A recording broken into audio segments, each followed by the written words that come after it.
Très bien, merci Bozali Bele beaucoup Landabiso sur Cléboa, original.net du grand prêtre César Ngadipe, Tchamaloba officiel. Merci pour la confiance, peu fidélité Nabino na Sakabino, confiance, peu fidélité Nabino de Sakabiso, courage à servir Bino Nathan Oyo, beaucoup c'est la biso te servir Bino. Et Zalinga Yoabino Gradi Mouya, autrement dit le fils de la promesse, en direct à la République démocratique du Congo, Tozali wana tokose la Bino Moussala, kaka ndenge bolinga katose la Bino Moussala. Alors, na mokolo elelo toko présenter Bino, o ezali bongo compte rendu ya conseil de ministre le kaki mokolo ya vendredi 7 octobre 2022 na République démocratique du Congo esengeli boyeba ke compte rendu et le kaki bongo na vision conférence ka sezalaki présidé na Yemoko, le commandant suprême, le chef de l'État Félix Antoine Tshisekedi de Tshilombo Baxela Kaye Beton ndenge bana ya Kinshasa balinga kobenga ye kasi na kati ya conseil de ministre abetaki sete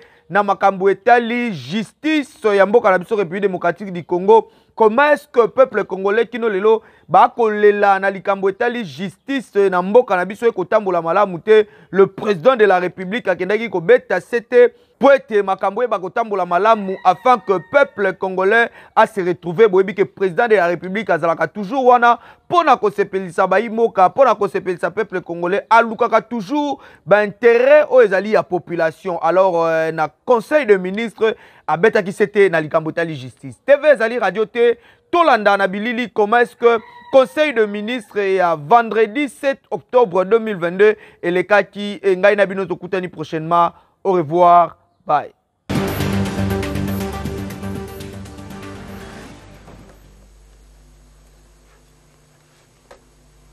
Compte rendu de la 72e réunion du Conseil de ministres. Le président de la République, chef de l'État, Félix Antoine Tshisekedi Tshilombo, a présidé ce vendredi 7 octobre 2022 par visioconférence la 72e réunion du Conseil de ministres. 5 points étaient inscrits à l'ordre du jour, à savoir 1. Communication du président de la République, chef de l'État. 2. Points d'information. 3. Approbation d'un relevé des décisions du Conseil de ministres. 4.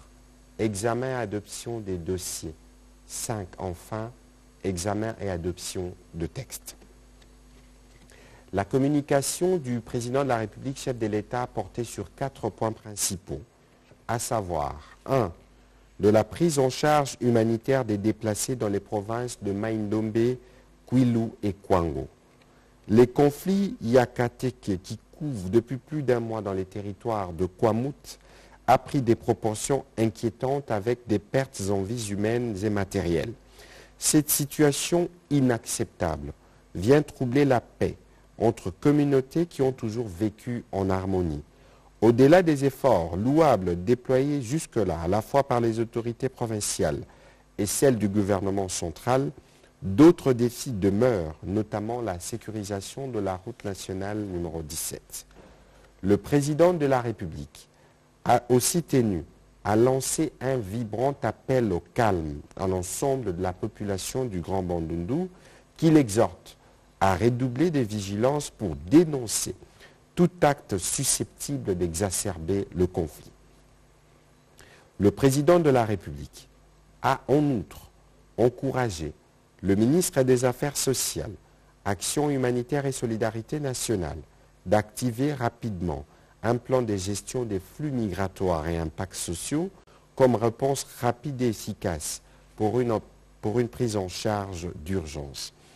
Il a été aussi chargé de lancer sans délai une campagne de solidarité nationale en mettant à contribution la société civile pour la sensibilisation de la population à cultiver la paix dans ces coins de la République.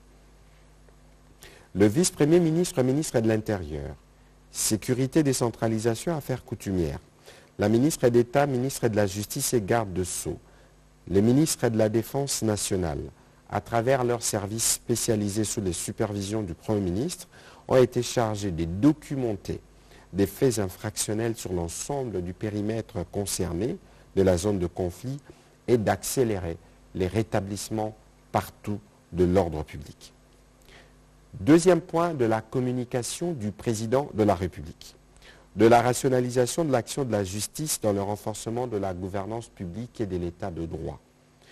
Le président de la République a rappelé, comme souvent dans ses communications, les rôles pivots reconnus à la justice dans l'architecture institutionnelle de notre pays.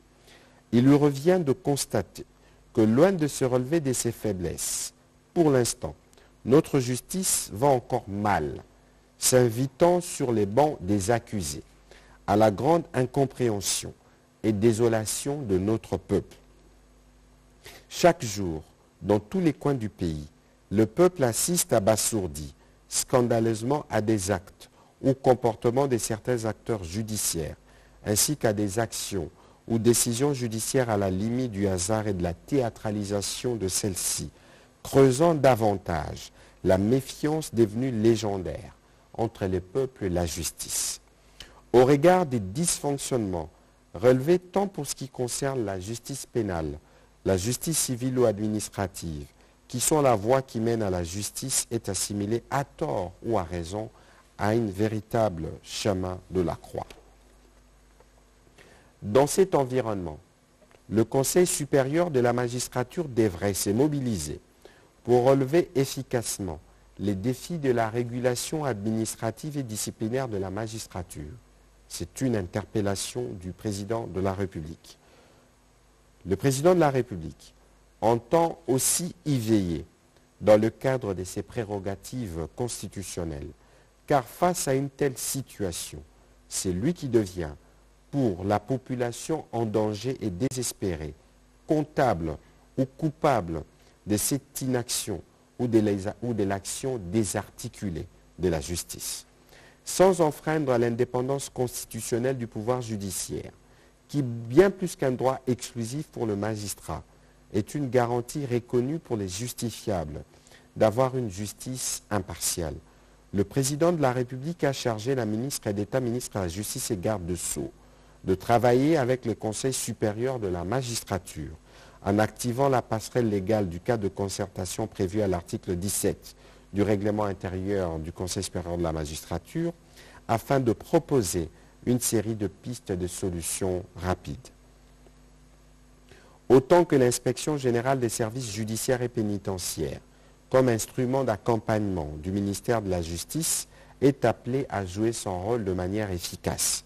Il va sans dire que si le problème est structurel, une évaluation s'avère capitale et doit conduire à une révisitation de mécanismes légaux ou même institutionnels afin d'insuffler à la justice un souffle nouveau.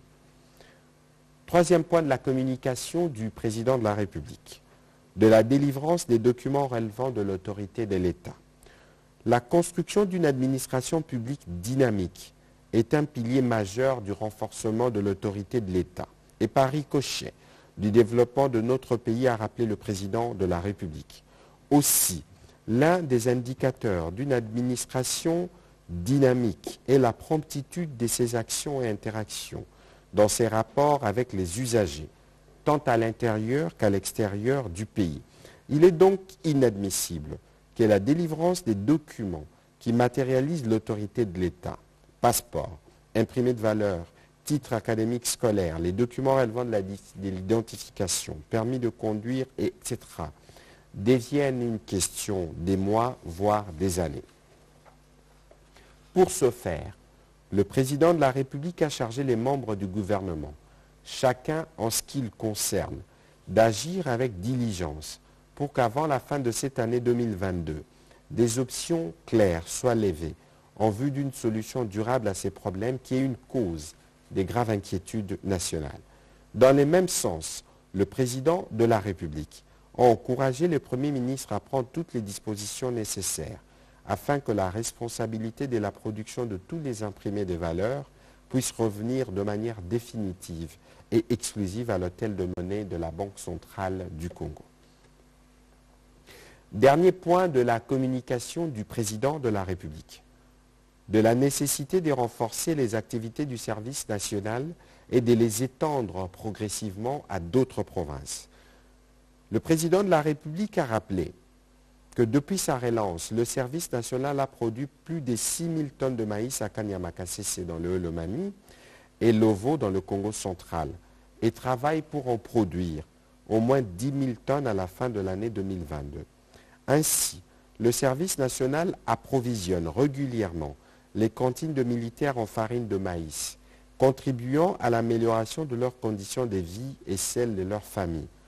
Le président de la République a précisé que le service national a recruté plus de 3 000 jeunes qui, pour la plupart, étaient des délinquants, considérés comme des perdus de la société. Ces anciens délinquants sont devenus des bâtisseurs.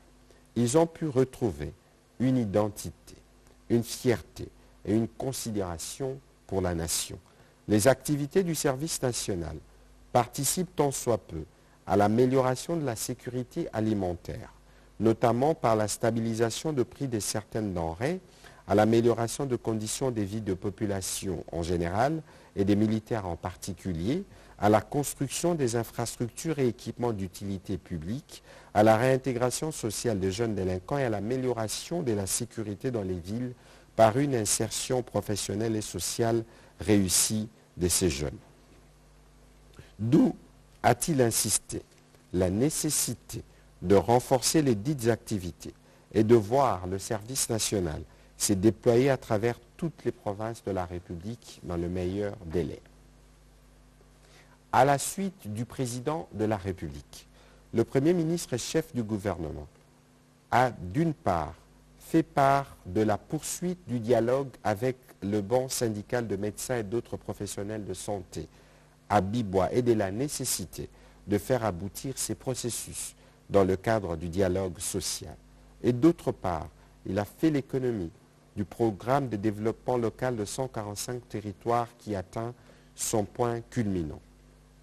Pour ce qui concerne le programme de développement local de 145 territoires, celui-ci est rentré dans une phase décisive de sa mise en œuvre avec la signature cette semaine de contrats de marché entre la CFF et les sociétés congolaises qui ont gagné les différents contrats. Le président de la République a, à la suite du Premier ministre, donné spécialement la parole à la vice-première ministre, ministre de l'Environnement et Développement durable, qui a fait le point au Conseil du déroulement des travaux de la pré-COP 27 qui se sont tenus du 3 au 5 octobre 2022 à Kinshasa, à la suite de travaux des scientifiques qui ont eu lieu en septembre dernier en Yangambie. Cette réunion ministérielle, qui a connu la participation de plus de 53 pays et de plus de 308 experts venus de 4 coins du monde et de 5 continents, avait pour objectif de préparer la réunion de la 27e conférence de parties, proprement dite prévue au mois de novembre prochain à Sharm el-Sheikh en Égypte. En marge de ces travaux, la vice-première ministre, ministre de l'Environnement et du Développement durable, a eu des échanges en bilatéral, notamment avec John Kerry, l'envoyé spécial climat du gouvernement américain, avec qui il a été question de la mise en place effective du groupe de travail entre les deux pays, comme annoncé lors de sa visite par le secrétaire d'État américain Anthony Blinken. Avec le Brésil et l'Indonésie, il a été question de sceller les partenariats entre les 3 États pour la préservation des différents bassins. De ces travaux, il en ressort la demande pressante faite aux pays pollueurs de tenir leurs engagements. La vice-première ministre, ministre de l'Environnement et du Développement durable, a conclu son propos en rappelant que la tenue de ces travaux a consolidé la position de la République démocratique du Congo comme pays solution au changement climatique. Deuxième chapitre du Conseil de ministres de ce jour, relatif aux points d'information. 1. État et administration du territoire. Le vice-premier ministre, ministre de l'Intérieur, décentralisation, sécurité et affaires coutumières, a informé le Conseil de l'état du territoire qui reste dominé par la poursuite des opérations militaires contre le groupe terroriste, principalement dans les 2 provinces sous état de siège, mais aussi des opérations et de la situation sécuritaire dans le Grand Bandundu de manière générale et particulièrement dans les territoires de Kwamut. Dans la semaine qui s'achève, l'état d'esprit de la population a été dominé entre autres par la satisfaction de celle-ci et au sein des unités des forces armées de la République démocratique du Congo, après les nominations intervenues dans la direction de nos forces armées. L'accalmie observée ces derniers jours entre les communautés Yaka et Teke dans la province du Mai-Ndombe, l'ouverture le 3 octobre 2022 par le Premier ministre des travaux préparatoires de la 27e conférence des Nations Unies sur les climats. Poursuivant sur ces chapitres de points d'information, le ministre de la Défense nationale et ancien combattant a, pour sa part, présenté une synthèse de la situation opérationnelle militaire du pays qui demeure globalement sous contrôle de forces armées de la République démocratique du Congo. Dans l'Est, les opérations militaires se poursuivent contre le groupe armé et les forces négatives afin de rétablir la paix et la sécurité dans cette partie du pays. À l'Ouest, la situation de Kwamout dans la province du Mai-Ndombe sous contrôle des forces de défense et de sécurité et celle-ci s'organise pour le ratissage en direction du sud vers la province du Kwilu. Abordant le volet sanitaire, le ministre de la Santé publique, Hygiène et Prévention a présenté la situation sanitaire sur l'ensemble du territoire national, notamment la situation de la Covid-19 qui reste maîtrisée à la semaine épidémiologique 39 avec une létalité tournant autour de 1,5% et les autres statistiques.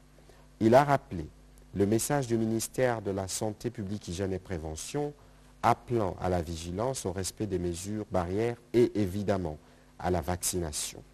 Poursuivant son propos, le ministre de la Santé publique, Hygiène et Prévention a informé le Conseil, à la suite de l'introduction du Premier ministre, de la tenue en cours du second atelier résidentiel portant sur la réactivation des avantages sociaux de médecins et des autres catégories de son secteur. Ces assises se tiennent depuis le 5 octobre 2022 à Bibois, sous l'impulsion du Premier ministre et chef du gouvernement et la supervision du vice-premier ministre, ministre de la fonction publique, modernisation de l'administration et innovation du service public qui coordonne la commission socio-culturelle du gouvernement afin de rencontrer les revendications du secteur. En outre, le ministre de la Santé publique, Hygiène et Prévention a aussi porté à la connaissance du Conseil des revendications spécifiques des autres catégories de la santé non médecins qui ont réclamé la prise en compte de leur liste à la mécanisation au salaire pour le 4e trimestre 2022. Le Conseil de ministres a pris acte de cette note d'information et le ministre de la Santé a été encouragé à poursuivre les discussions afin de faire aboutir dans les meilleurs délais les discussions en cours avec les médecins ainsi que les autres catégories qui y sont liées. Rapport intérimaire du processus d'identification biométrique des agents de carrière des services publics de l'État. Le vice-premier ministre, ministre de la fonction publique, modernisation de l'administration et innovation du service public, a indiqué que lors de la 52e réunion du Conseil de ministres, tenue le 6 mai 2022, le président de la République, chef de l'État, avait chargé son ministère à finaliser la constitution du fichier des références de l'administration publique FRAP afin de maîtriser les effectifs et les gérer de manière efficiente. En effet, l'identification biométrique de tous les agents et fonctionnaires de l'État est une urgence sur le plan stratégique, économique et social. Elle favorisera le recrutement rationnel, réduira l'écèlement du trésor public et garantira la qualité de la dépense publique. Cette identification s'est fait suivant une approche progressive, participative et transparente, avec la parfaite implication de tous les services publics de l'État concernés. Sur 74 services publics centraux concernés, 63 administrations sont déjà identifiées. 9 services sont en cours d'identification, tandis que 2 sont en attente. Le vice-premier ministre, ministre de la fonction publique, modernisation de l'administration et innovation du service public, a aussi fait part au Conseil des contraintes auxquelles il fait face pour que le gouvernement s'y penche pour ainsi renforcer le processus de pilotage, pour ainsi renforcer les pilotages de ces processus d'identification. Il a annoncé la clôture des opérations d'identification biométrique au niveau central au 30 octobre prochain et les lancements des opérations d'identification biométrique en province et des entités territoriales décentralisées pour le lundi 10 octobre 2022. Le Conseil a pris acte de cette note d'information. Rapport sur l'état d'avancement de projets d'entretien de construction de la voirie dans la ville-province de Kinshasa. Le ministre d'État, ministre des Infrastructures et Travaux publics, a présenté les avancées considérables enregistrées sur les chantiers de projets particuliers réalisés et en cours de réalisation pour la réhabilitation et la construction de certains axes routiers ainsi que la lutte anti-érosive à Kinshasa et dans certaines provinces du pays. Ces rapports globalement satisfaisants a pris en compte les chantiers de projets en cours financés par les trésors publics, ceux en partenariat public-privé et ceux réalisés avec l'appui des bailleurs de fonds. Le Conseil a pris acte de ces rapports. À son tour, le ministre d'État, ministre du Développement rural, a fait le point sur la mise en œuvre de l'acte uniforme relatif aux sociétés coopératives. Le ministre d'État a motivé la nécessité de voir la nomenclature de droits, taxes et redevances à percevoir par les services nationaux de coopératives et organisations paysannes au profit du Trésor public être reprise dans le projet de loi des finances 2023 dans l'objectif d'organiser rapidement les secteurs coopératifs dans notre pays. De ces faits, il a présenté au Conseil le projet de la dite nomenclature qui reprend 4 points principaux actes, à savoir la taxe sur l'immatriculation d'une coopérative, la taxe sur la délivrance du certificat d'agrément d'une coopérative, les amendes transactionnelles, etc. L'insertion dans le budget de l'État de l'exercice 2023 mettra un terme à la dichotomie engendrée dans l'exécution des dispositions du traité relatif à l'OHADA, à l'acte uniforme relatif aux sociétés coopératives, ainsi que la Constitution de la République démocratique du Congo. Aussi devra-t-il permettre à la Direction générale des recettes administratives, judiciaires, domaniales et des participations des GERAD de déterminer l'assiette des calculs et les taux d'imposition, de fixer les modalités de perception de ces droits, taxes et redevances, et ce suivant le principe constitutionnel, pas de taxes sans loi. Le Conseil a pris acte de sa note d'information.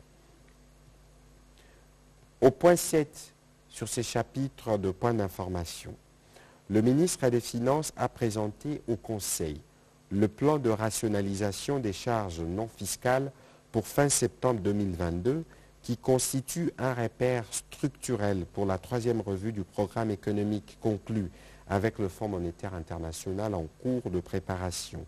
La première phase de ces plans concerne quelques actes encadrés par 14 services d'assiette, à savoir les affaires étrangères et coopération internationale, communication et médias, enseignement supérieur et universitaire, tourisme, agriculture, pêche et élevage, autorité de régulation de postes et télécommunications, environnement et développement durable, culture et art, emploi, travail et prévoyance sociale, sport et loisirs, justice et garde des sceaux, transport et voies de communication. Le ministre des Finances a précisé que la rationalisation vise, entre autres, à présenter le droit taxes et redevances du pouvoir central, à éliminer ou devant subir une augmentation des taux et ceux à fusionner, à élaborer une nouvelle nomenclature, nouvelle présentation qui remplace la présentation actuelle et à définir le terme des références avec l'appui de l'assistance technique du FMI sur la synthèse de toutes les dispositions légales et réglementaires relatives aux recettes encadrées par la DGRAD afin d'aboutir à l'élaboration du Code général des recettes non fiscales. Le Conseil a pris acte de cette note d'information. Recommandation phare issue du 2e Forum africain sur l'exploitation minière à Addis Abeba. Le ministre de l'Industrie a informé les conseils des recommandations phares pour la République démocratique du Congo formulées à l'issue du 2e Forum africain sur l'exploitation minière tenu à Addis Abeba. Il a signalé que ces forums étaient organisés autour du thème « La vision minière africaine à l'ère de la transition énergétique verte et de la numérisation, défis et opportunités.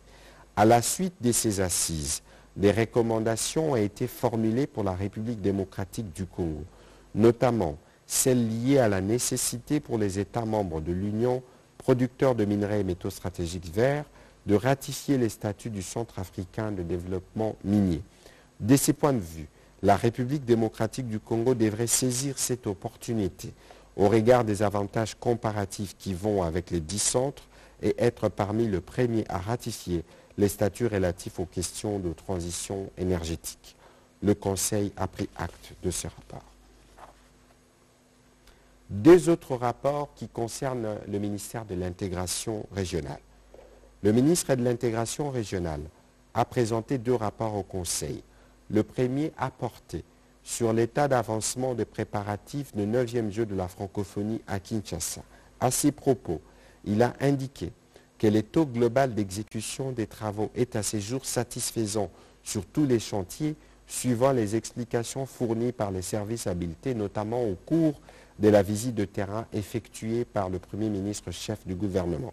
Et les délais de livraison de tous les ouvrages est approximativement estimé à la fin du mois d'avril 2023. Quant au village d'athlètes, l'option de l'université de Kinshasa a été confirmée.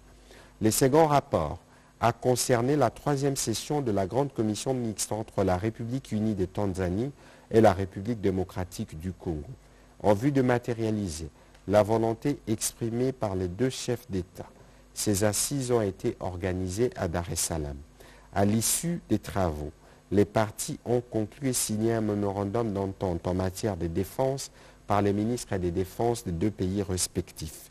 Les partis ont aussi établi une feuille de route pour des actions à réaliser pendant une période en indiquant les ministères sectoriels concernés. Le Conseil a pris acte de ces deux rapports. Et pour clôturer ces chapitres de points d'information, le ministre des Sports et Loisirs a présenté au Conseil les rapports finaux des États généraux des sports organisés à Kisontou du 29 août au 3 septembre 2022 sous le haut patronage du président de la République. Ces assises ont permis à la centaine de participants de réfléchir sur les voies et moyens pour élever ces secteurs de la vie nationale. Et les rapports qui en ressortent constituent l'ébauche sur base des indicateurs réels d'un cheminement vers le développement à court, moyen et long terme du sport congolais. Le ministre des Sports et Loisirs a clôturé son intervention en réitérant l'une des recommandations des participants relatives à la mise en place d'un observatoire national de suivi et d'évaluation de l'application des résolutions dites de Mbuela en vue de la professionnalisation de la pratique du sport dans notre pays. Le Conseil a pris acte de ce rapport. Au troisième chapitre du Conseil de ministres de ce jour, relatif à l'approbation d'un relevé des décisions du Conseil de ministres, le Conseil de ministres a adopté les relevés des décisions prises lors de sa 75e réunion tenue le vendredi 30 septembre 2022. Au quatrième chapitre du Conseil des ministres de ce jour, relatif à l'examen et à l'adoption d'un dossier. Situation des finances publiques. Le ministre des Finances a informé les conseils des performances enregistrées ces derniers mois dans la gestion des finances publiques. En effet, les recettes mobilisées au mois de septembre 2022 ont été de l'ordre de 1800,5 milliards de francs congolais sur des prévisions des recettes budgétaires mensuelles arrêtées à 1461,4 milliards de francs congolais, soit un taux de réalisation de 123%. La performance des régies financières s'est raffermie davantage dans la perspective de l'atteinte de leurs assignations mensuelles. Les recettes cumulées du 1er au 30 septembre 2022 ont affiché 14 807,7 milliards de francs congolais, ce qui représente 133% de taux de réalisation par rapport aux prévisions de janvier à septembre 2022, attendues à 11 150,3 milliards de francs congolais et 101% de taux de réalisation par rapport aux prévisions annuelles de 14 790,9 milliards de francs congolais. Avec ces chiffres, le gouvernement vient de dépasser les assignations budgétaires prévues pour l'exercice 2022. La situation cumulée par les régies financières indique un taux de réalisation par rapport à leurs prévisions annuelles respectives de 130% pour la DGI, 86% pour la DGRAD et 62% pour la DGDA. En ce qui concerne les dépenses, les chiffres provisoires indiquent pour le mois de septembre 2022 un total de 1 863 milliards de francs congolais contre 14 540 milliards de francs congolais en cumul annuel. Ces dépenses ont été marquées, entre autres, par des paiements importants au titre des subventions, principalement les paiements des pertes et manques à gagner aux sociétés pétrolières et 2 mois de paiement des rétrocessions aux régies financières, le paiement de 60 millions des dotations à la Commission électorale nationale indépendante, ce qui porte à ce jour la somme totale versée à 345,8 millions de dollars américains, en s'est compris 47 millions de francs congolais de la 7e dotation décaissée en ce début du mois d'octobre. Les dépenses sécuritaires impérieuses, les dépenses d'investissement représentant 10% de toutes les dépenses en cumul annuel. La trésorerie de l'État présente un solde excédentaire provisoire de 26 milliards de francs congolais à fin septembre contre 630 milliards de francs congolais en cumul annuel. Sur un autre chapitre, le ministre des Finances a informé les conseils des conclusions de la récente évaluation mutuelle avec le groupe d'action financière GAFI du dispositif anti-blanchiment de capitaux et financement du terrorisme de la République démocratique du Congo. Notre pays étant sous surveillance renforcée, il a réitéré l'engagement du gouvernement à assurer l'exécution du nouveau plan d'action agréé par le groupe d'action contre les blanchiments d'argent en Afrique centrale, GABAC, dans les délais impartis. Cela a été formalisé par un courrier officiel adressé au groupe d'action financière. Le ministre des Finances a été complété à ces propos par le ministre d'État, ministre au budget. Après débat et délibération, ce dossier a été adopté par les conseils. Dernier chapitre du Conseil des ministres de ce jour, relatif à l'examen et à l'adoption de 2 projets de texte. 1. Projet de loi portant prorogation de l'état de siège. La ministre d'État, ministre de la Justice, garde des Sceaux, a présenté au Conseil le projet de loi autorisant la prorogation de l'état de siège dans les provinces de l'Ituri et du Nord Kivu pour une période de 15 jours prenant cours le 17 octobre 2022. L'objectif étant de cristalliser les acquis des opérations antérieures en permettant à nos forces armées de poursuivre des actions d'envergure sur terrain en vue de restaurer la paix, la sécurité et l'autorité de l'État dans cette partie de la République démocratique du Congo.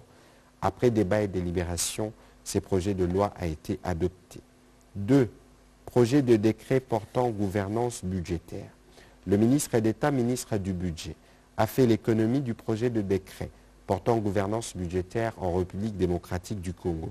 L'application de ces textes, a-t-il expliqué, permettra de renforcer la discipline budgétaire, d'asseoir l'approche budgétaire basée sur la performance au moyen du budget programme et d'organiser la déconcentration de l'ordonnancement en responsabilisant davantage les acteurs de gestion.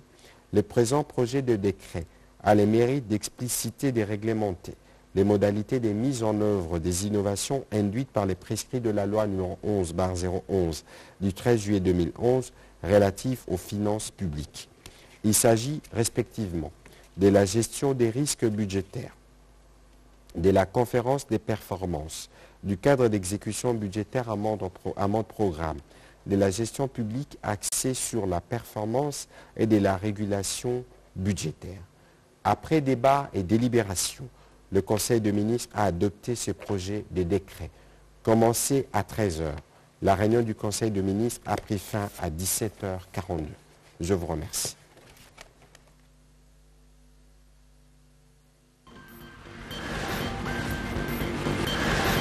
Codiasimo vous propose un crédit immobilier. Vous êtes du Congo ou de sa diaspora? Vous désirez devenir propriétaire en RDC et faire construire votre maison en toute quiétude? Obtenez votre crédit, puis commencez son remboursement uniquement dès la livraison de votre maison. À la Cité Kimia, nos maisons seront toutes construites aux normes internationales.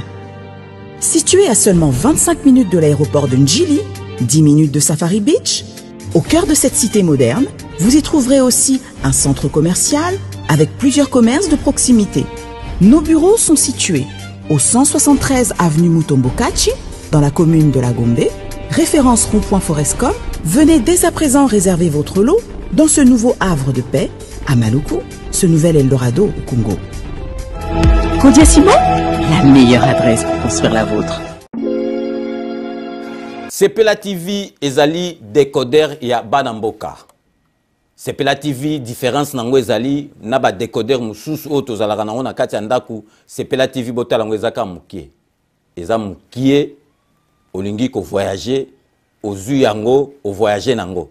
Parce que ba décodeur obiso tozalaka nango evandika na ndaku mais Sepela TV déjà eza mukie botala ozu o kolisa ngo na poche na kosi na poche à veste o voyager o memi yango partout dans le monde ici kazo kende.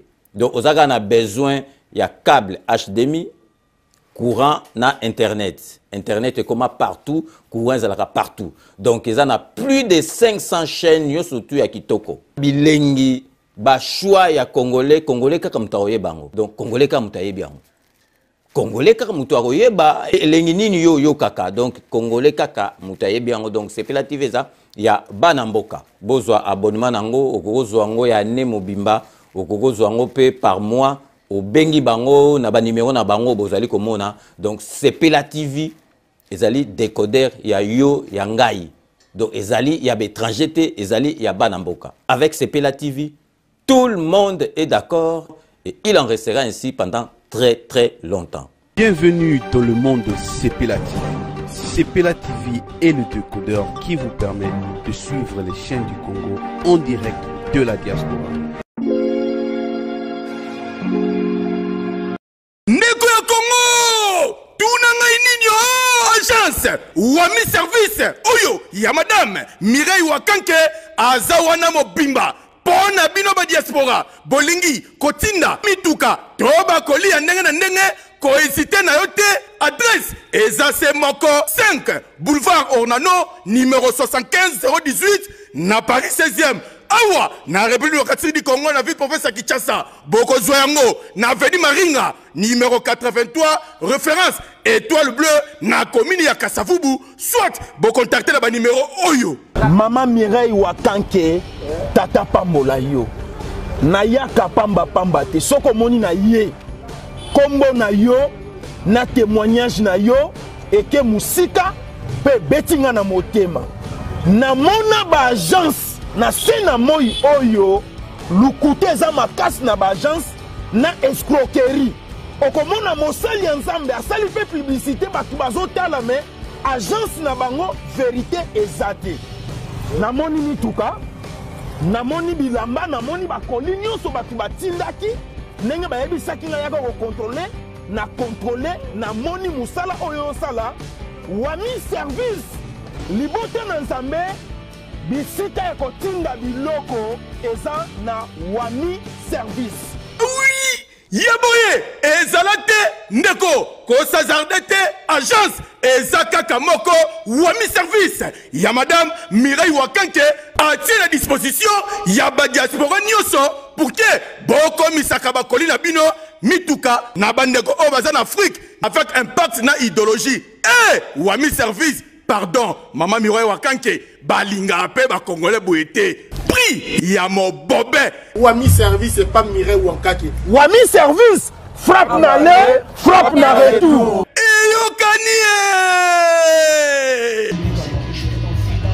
Salon Member One, c'est elle qui te coiffe. Tu coiffes avec sourire, tu coiffes avec noblesse. C'est elle qui te coiffe.